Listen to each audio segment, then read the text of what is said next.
I've decided to start a new life without you. The clinking of glasses stopped mid-toast.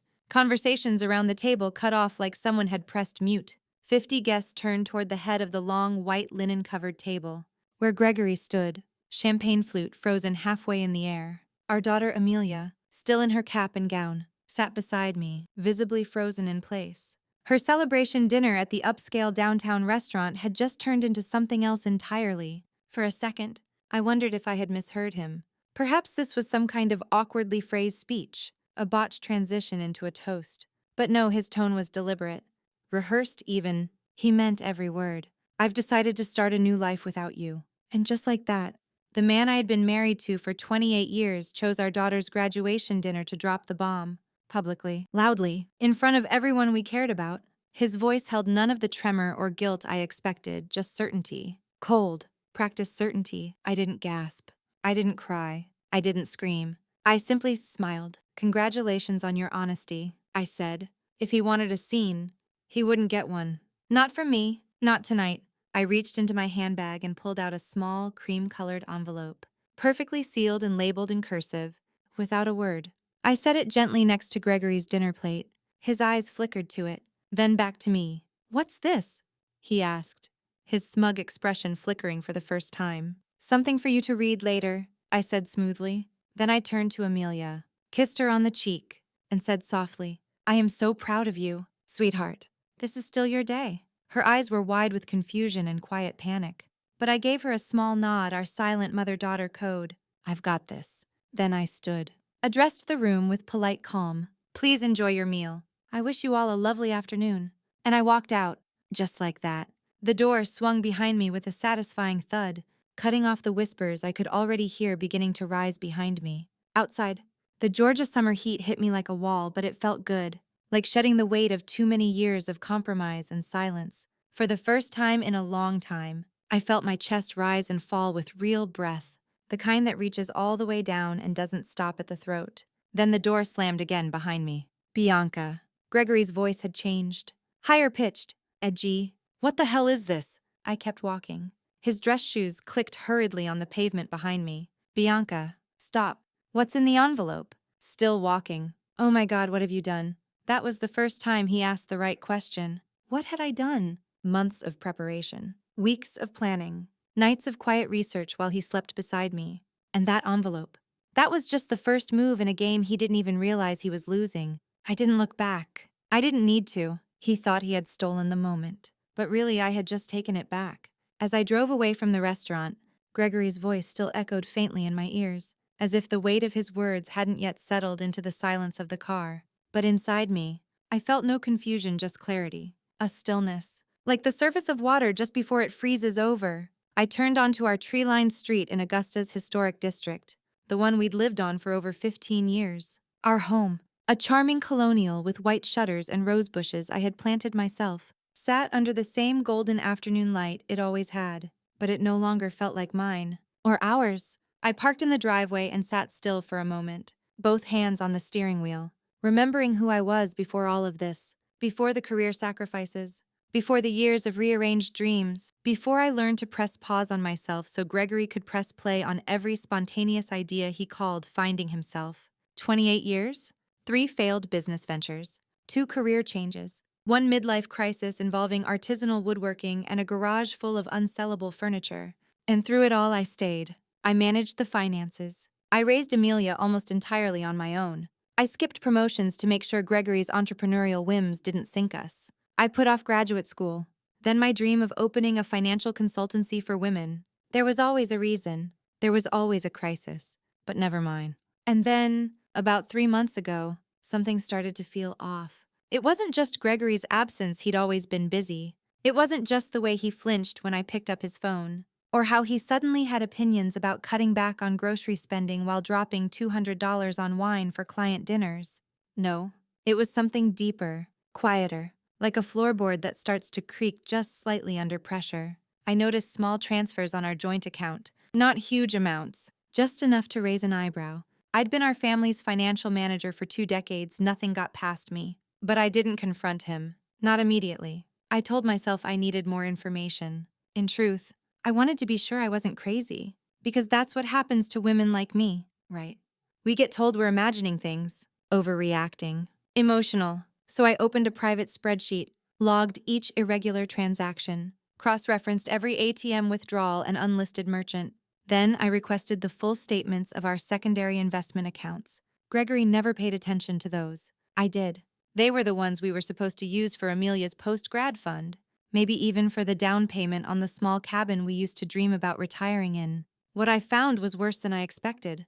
There were repeated wire transfers to a separate account I didn't recognize. Jewelry purchases, dinner bills from restaurants I'd never been to, hotel stays under his name but without the conferences or client meetings to match. Gregory wasn't just cheating on me, he was building a life with someone else. On our dime, I closed the folder on my lap and stared out the windshield at our house. No, not ours, not anymore. For a moment, I felt the familiar urge to cry, to scream, to throw something. But that's not who I am. That's never been who I am. Instead, I unlocked the front door, stepped inside, and made a mental checklist. Tonight, I would pack my things. Tomorrow, I would begin again. It started with a hunch, but now it was turning into a pattern. I sat at our kitchen table late one night, the house silent except for the low hum of the refrigerator and the occasional creak of aging wood. Amelia had gone back to campus for finals, and Gregory was on a business trip in Charleston, one of many lately. My laptop cast a bluish glow over the banking spreadsheets I had exported earlier that day. I highlighted a transfer, $1, 246.32 to an unfamiliar account. 2 days later, $980, 41 to the same one, then another, and another. The dates were staggered, never identical week-to-week clever, if you didn't know how to track financial patterns. But I did. Numbers are like footprints. You can't walk far without leaving a trail. The account he was funneling money into wasn't joint. It wasn't even in both of our names. It was registered under a limited liability corporation, Montera Group Holdings. A fake shell, most likely. I contacted a friend of mine, Kelly, who worked in corporate accounting. She owed me a favor from years ago, and she ran a discreet trace. The registered address, a beachfront condo building in Tybee Island. Gregory had never mentioned property in Tybee. We hadn't vacationed there in over 5 years. At that point, my stomach dropped. I wasn't just suspicious. I was certain. The next morning, Gregory left his phone charging in the kitchen while he mowed the lawn. I had 5 minutes. I never snooped before. I never needed to. But now, I opened the Messages app. I didn't need to scroll far. Cass, I can't believe in 24 hours you'll be mine officially. I've waited for this. Gregory, you've always been mine. But yes, no more hiding. I'll make the announcement after Amelia's lunch. Public setting is best. Bianca won't cause a scene. I read that last line 3 times. Public setting is best. Bianca won't cause a scene. He didn't just plan to leave me, he planned the optics of it. Like a brand rollout, a launch, a performance. My hands didn't shake. I wish they had. I wish I had screamed or cried or thrown his phone across the tile floor. But instead, I did what I always do. I took a breath, walked to my study, and opened a folder labeled Private. It contained scans of our prenuptial agreement from nearly 3 decades ago. He had insisted on it back then. At the time, I had more inherited assets. He wanted protection. I had agreed because I thought we were partners. One clause stood out even now. In the event of marital infidelity, the injured party shall retain majority claim over all shared assets acquired post-marriage. A fidelity clause. Still valid. I emailed the document to my attorney, Philip Anderson, a sharp but quiet man who had helped me with estate work in the past. Then I started documenting. Screenshots, bank records, photos. I visited the Tybee condo building one weekend under the guise of a solo trip. I took pictures of the mailbox with his name, the parking spot labeled Thompson's, Wells, and the doorman who casually mentioned Mr. and Ms. Wells were up for the weekend again. Cassandra Wells. Of course. She had sat in my living room, drank wine from my glasses, laughed at my husband's jokes. And now, she was his new life. But Gregory had forgotten one thing. I don't lose quietly. I wore 2 faces that spring. To the world, I was still the supportive wife, glowing with pride at Amelia's upcoming graduation, helping plan the party, attending alumni events with Gregory, even sitting through his awkward dad speeches about legacy and perseverance. I smiled, nodded, laughed at the right moments. No one suspected a thing. But behind closed doors, I was building a quiet storm. Philip, my attorney, moved quickly once I brought him the prenuptial agreement. We had it reviewed, revalidated under Georgia law, and cross-referenced with updated statutes. It held. The clause was airtight. Any infidelity, emotional, physical, financial, tipped the scale in my favor, and Gregory had committed all three. While he thought I was cooking dinner or doing laundry, I was scanning years' worth of financial records. I mapped the flow of money through various accounts. The wine shop in Charleston that sold $600 bottles Gregory never brought home, jewelry receipts sent to a P.O. box, a down payment on a vacation property in Tybee Island, already initiated except Cassandra's name was on the form as a future spouse. My hands didn't shake. I documented everything, printed in triplicate, labeled each file, assets, affair, transfers, real estate, timeline. Then I began positioning myself. I called our accountant and requested an annual review of our finances, feigning concern about future retirement plans. He was startled I never asked for meetings. Gregory always handled that. I told him Gregory had been distracted lately, and I wanted to understand things better. He agreed to a summary printout and sent everything directly to my email for discretion. More proof. I met with a financial mediator and secured an emergency hold on liquid asset transfers. Nothing Gregory had done would drain our accounts without my co-signature, not legally. Anyway, and if he attempted to, it would become immediate evidence of bad faith. Then I spoke to Diana, his sister. That conversation surprised even me. We'd always been civil, even warm at times, but not exactly close. Still, I had a hunch she knew something. When I told her what I had uncovered, she went pale and admitted she had seen Gregory with Cassandra at a gallery event around Christmas. She hadn't wanted to tell me, hoping it was just a mistake. I didn't think he'd go through with it, she whispered. Not like this. I asked her to keep what I'd shared in confidence, but her tone shifted. Bianca, I'm on your side now. And Amelia's. Whatever you need. I thanked her and hung up. My circle was forming. 3 weeks before graduation, I filed the divorce papers, quietly, strategically, with the filing date marked the morning of Amelia's ceremony. Before Gregory could make his big public move, the papers were sealed until service, and I instructed Philip not to tip Gregory off. We needed him to act as he planned. Let him make the speech. Let him gloat. Let him believe he had control. Because once he made it public, once his betrayal had an audience, my case wouldn't just win in court, it would win in reputation. It would be, quite literally, Exhibit A. The day before Amelia's graduation, I booked a nail appointment, packed a small overnight bag, and placed the envelope I'd prepared weeks earlier into my purse. Cream-colored, elegant, containing the initial disclosure form, the service notice, and a neatly folded letter addressed to Gregory in my handwriting. You've been preparing your exit. I've simply prepared mine better. Graduation day arrived wrapped in sun and humidity, as most Georgia spring days do. The air shimmered above the asphalt, and the university's quad buzzed with proud parents, floral bouquets, and awkward hugs in rented gowns. Amelia beamed as she walked across the stage, her smile stretching from ear to ear. I clapped until my palms stung. No one watching could have guessed that while my daughter stepped into a new chapter, her father was preparing to burn the last one behind us. Gregory played his part well, dapper in a gray suit, designer sunglasses, the polished air of a man in control. He gripped Amelia's shoulders for pictures, raised his glass at the post-ceremony brunch, laughed loudly at inside jokes I hadn't been part of for years. He believed this was the performance of a lifetime. I let him have it. After the ceremony, we moved to the restaurant Amelia had chosen her favorite since high school, the one with white tablecloths and string lights in the garden. I'd reserved the long table weeks in advance, planned the floral arrangements, even prepaid the wine tab, because for all the scheming happening behind the scenes, I refused to let Gregory's exit destroy this day for our daughter. The dinner was half over when he stood. A hush fell across the table, glasses lifted. Amelia looked up, expectant. Before dessert, he began, I want to say how proud I am of my daughter. A few polite claps. He turned to her, held her hand. You've grown into a remarkable woman, Amelia, and you will do amazing things. She smiled. Thanks, Dad. He cleared his throat and straightened. And as for me, he looked directly at me. I've decided to start a new chapter in my life. A new direction. A beat. I'm leaving Bianca. We've grown apart, and it's time for a change. Murmurs. Someone dropped a fork. My heart didn't race. My cheeks didn't flush. Instead, I smiled. Congratulations on your honesty, I replied. You could have cut the silence with a steak knife. Gregory blinked, caught off guard. Maybe he expected sobbing.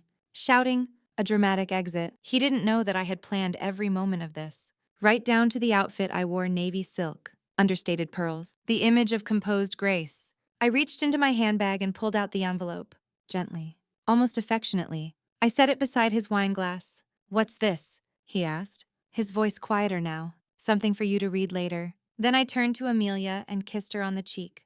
"I am so proud of you, sweetheart. No matter what else happens today, remember that." She nodded slowly, eyes wide with something between confusion and fear. I stood and faced the table. "Please enjoy your meal. I hope you all have a lovely afternoon."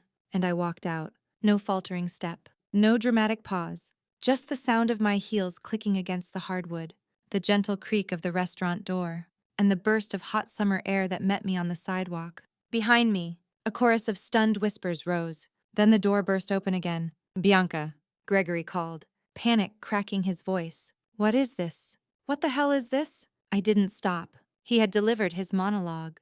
Now it was time for mine, just not with words, with strategy, with evidence, with law. The envelope he held was already unraveling everything he thought he controlled.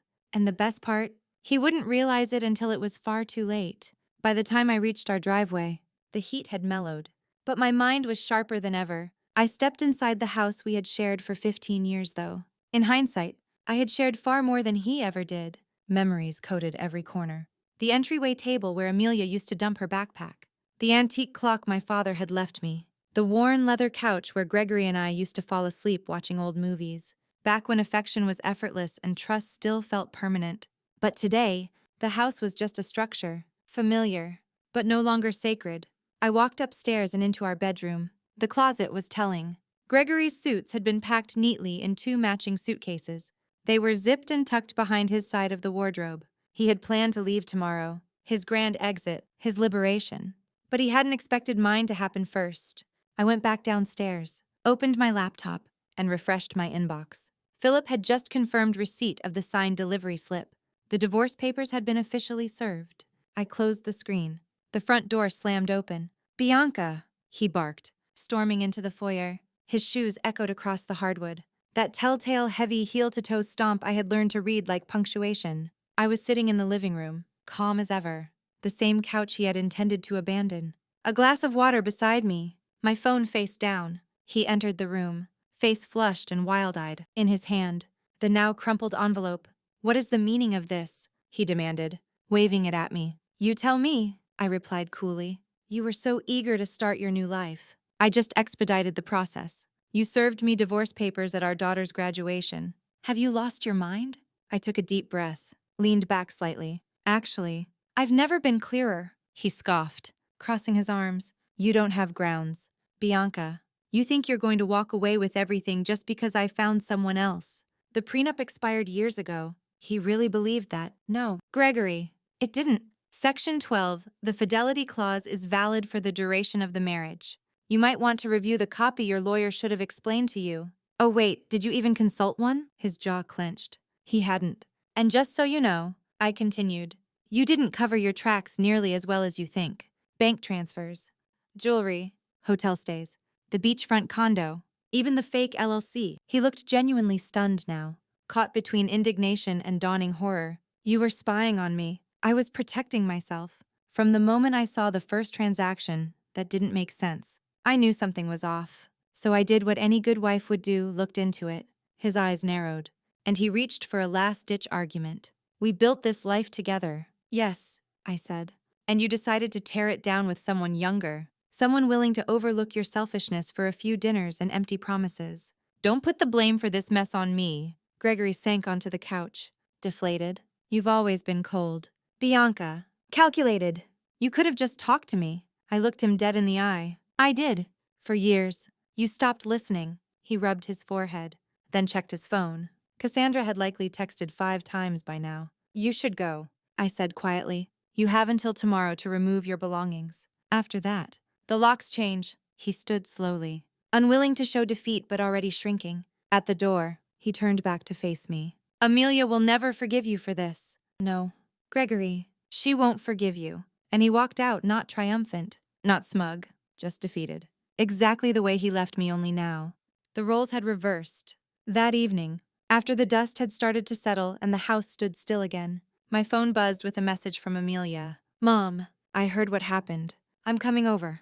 Now, I typed quickly. Sweetheart, you don't have to. Please enjoy the rest of your night. We'll talk tomorrow. But she was already on the way. 20 minutes later, I heard her car door slam outside, then her hurried footsteps on the porch. When I opened the door, Amelia stood there still in her white graduation dress, makeup smudged, face streaked with dried tears. Why didn't you tell me? She asked immediately, stepping inside, her voice breaking halfway through the question. I didn't answer right away. I took her hand and guided her to the kitchen, where a pot of tea sat untouched. She sat at the counter while I poured us both a cup.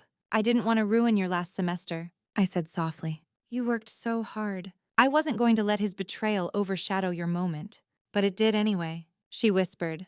I looked at her, this brilliant, kind, strong young woman I had poured everything into, and felt a different kind of heartbreak. Not the kind that comes from a cheating husband, but the kind that comes from knowing your child's foundation just cracked under her feet. He stood there, she said, voice trembling, and gave that whole speech about how proud he was of me. And all the while, he was planning to break us apart. I nodded. I don't understand, she said. He hugged me this morning. He joked about dessert. He even made me take a selfie with him. That's who he is now, I said. A man who performs sincerity when it's convenient. Amelia put her head in her hands. So the rumors are true. About the other woman, I hesitated, then spoke plainly. Yes, her name is Cassandra. He's been seeing her for over a year and financing their future with our money. Amelia looked up sharply. Our money? Yes, I said, including the account I set aside for your first apartment. It's untouched. Don't worry. But he tried. Something in her shifted, less sorrow, more steel. You should have burned him alive, she muttered, half joking, half serious. I smiled faintly. Paperwork is much more efficient. We sat there in silence, sipping tea like we had on so many nights before. Only now there was no illusion between us. Only truth. She took a deep breath. So what happens now? The court will issue a preliminary ruling in a few days. We've already frozen the joint accounts. His personal account is still open, but that's all he has. The prenup is enforceable. I'll keep the house, and I've hired a forensic accountant to trace anything he tried to hide. She exhaled slowly. You really planned all this. I had to, I said. He was counting on me falling apart, on making me look like the irrational one. She shook her head in disbelief. I don't even know who he is anymore. You know who you are, I reminded her gently. And you know who I am. That's enough. After a moment, Amelia stood and hugged me, tighter than she had in years. A child's hug, not an adult's. I'm so proud of you, Mom, she whispered. This time, I let the tears come. Not because I was broken, but because I was seen. The next morning started quietly. I woke early, made coffee, and stood in the garden barefoot, watching the light spill through the trees. Amelia was still asleep in her childhood bedroom upstairs, emotionally drained from the night before. I didn't plan to disturb her, but peace has a short shelf life when dealing with Gregory. At 9:14 a.m., the doorbell rang. I glanced through the side window and immediately felt my spine stiffen. Gregory. And beside him, Cassandra. She looked uneasy, dressed far too formally for a casual visit, eyes darting left and right like she expected paparazzi to leap from the bushes. Gregory, on the other hand, wore the same stiff arrogance he always carried when trying to look in control. I opened the door but didn't step aside. This isn't a good time. Gregory didn't flinch. We need to talk. Privately, behind me, footsteps approached. Amelia. She brushed past me and stood between us. Calm but firm. You don't get to show up here uninvited and demand anything. Gregory blinked. Amelia, this is between me and your mother. No, she said sharply. You made it everyone's business the moment you stood up at my graduation party and turned it into your own ego parade. Cassandra looked down at her shoes. I wasn't sure if it was shame or regret or just discomfort from being exposed. I just want to talk to your mother. Gregory tried again, his voice fraying at the edges. You'll talk here, I said, stepping forward now.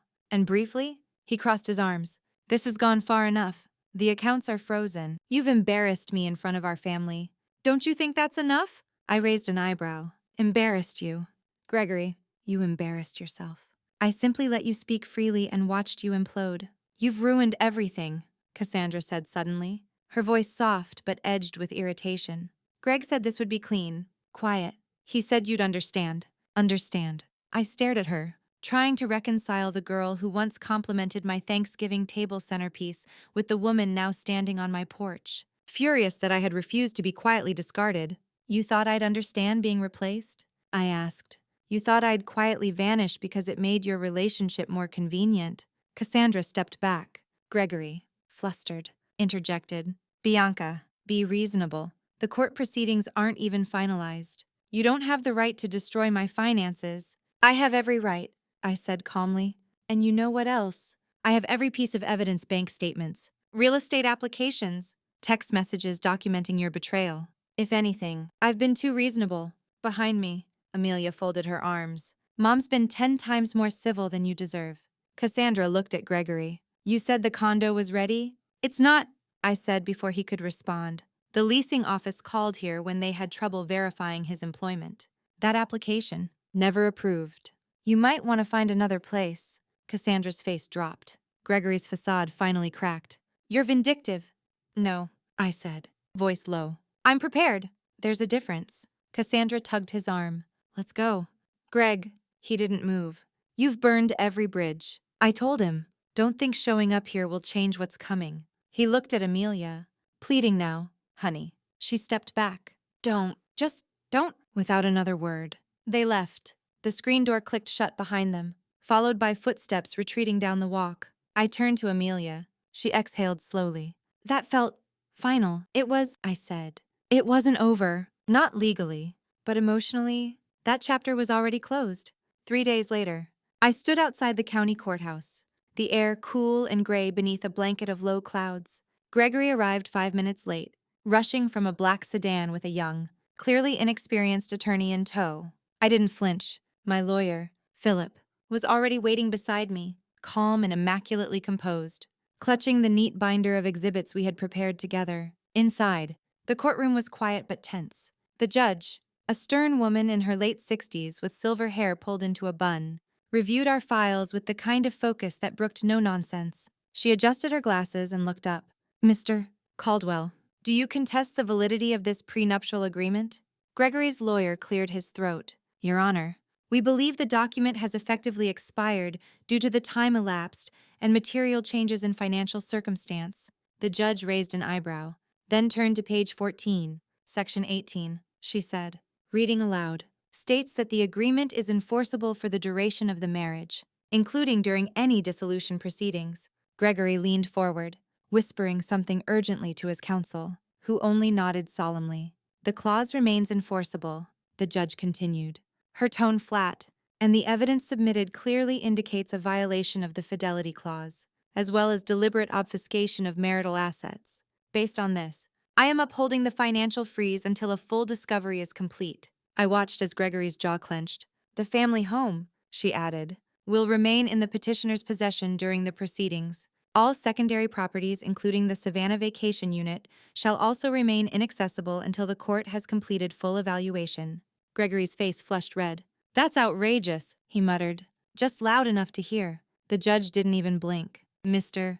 Caldwell, I advise you to contain yourself. Further outbursts will be met with sanctions." I stared straight ahead, unblinking. I wanted him to feel every moment of this. Not out of cruelty, but justice. For Amelia, for me, for the version of myself that had gone unheard for far too long. The session concluded with a court date set for the final hearing 30 days out. As I collected my papers, Gregory stepped closer, just outside the judge's hearing range. "Bianca," he whispered, "we need to talk about this reasonably." I turned. "You had months to be reasonable. Years, in fact, but you chose secrets and betrayal." His eyes were bloodshot, mouth pressed in a thin line. "You're going to destroy everything we built." "No, Gregory. You did that when you chose Cassandra over 28 years of marriage. I'm just refusing to pay for the wreckage." Outside the courtroom, he stood alone. No Cassandra this time. She had stopped returning his calls, as Diana had later informed me with some restrained glee. Apparently, once she found out that the beachfront condo had been a fantasy, her enthusiasm waned quickly. Gregory's friends began to retreat too. The story had spread first as gossip, then as a cautionary tale. The man who thought he could outmaneuver his wife in silence had been publicly outflanked. Over the following weeks, his calls came less often. When they did, they were short. half-hearted attempts to bargain or appeal to my sympathy. "Don't you miss the way things were?" He asked me that once, during a voicemail I didn't bother returning. And the answer, no, what I missed was myself, the version of me that had once believed I owed him everything. Now, I knew better. The final court hearing fell on what would have been our 29th anniversary. I didn't wear black, or navy, or gray like Gregory probably expected. Instead, I walked into the courtroom wearing soft emerald green, a color that felt alive, hopeful, the kind of green that signaled new things growing. Gregory sat across from me, slumped and pale. His new lawyer, an older man this time, clearly more competent, spoke on his behalf with a tone of forced calm. But the facts spoke louder than anyone could. The judge reviewed the full discovery reports, confirming everything we had laid out. The transfers, the false accounts, the hidden real estate inquiries. The fidelity clause held. The financial division was executed accordingly. I retained our home, the majority of our joint investments, my retirement fund, and the rights to our secondary property. Gregory walked away with only his personal account, what little was left after legal fees and whatever his failing furniture business could scrape together. The man who once smugly planned his grand new life walked out with a manila envelope and no place to call home. And I walked out lighter. I didn't gloat. I didn't smile. I simply closed the courthouse door behind me, stepped into the afternoon light, and felt the sun on my skin in a way I hadn't in years. It wasn't just freedom from Gregory. It was freedom from the quiet erasure I had allowed for decades. 2 months later, I launched my business, Caldwell Financial Transitions, a consultancy dedicated to helping women navigate financial change, especially through divorce, widowhood, or major career shifts. My first client came through Diana, then another through a friend of Amelia's. Within 3 months, I'd hired a part-time assistant and was speaking on panels at local women's centers. Clients told me they felt seen, heard, understood.